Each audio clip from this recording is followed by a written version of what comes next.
Now, it's been 1 month since the cessation of hostilities agreement kicked in Syria.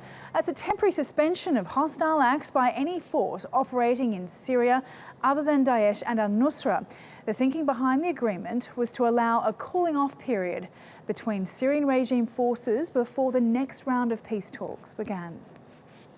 That agreement began on February the 27th. A major priority was delivering aid to besieged areas.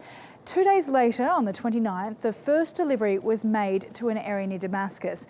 Within a week of that agreement, accusations of violations were coming from all sides, but the agreement held and aid continued to arrive. Now, the other major aim of the cessation was to allow room for peace talks. They got off to a faltering start on March the 9th.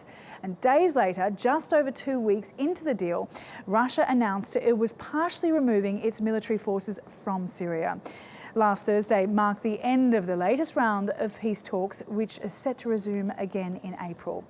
Ammar Kahf is the Executive Director of the Oman Centre for Strategic Studies.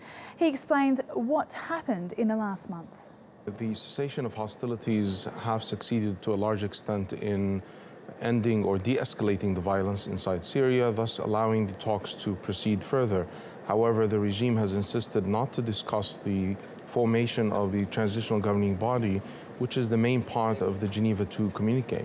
And so the opposition delegation to Geneva has provided the special envoy with a statement of political principles that they're willing to negotiate on, beginning with a transitional governing body that discusses a post-Assad era that is all-inclusive and democratic and not based on sectarian lines.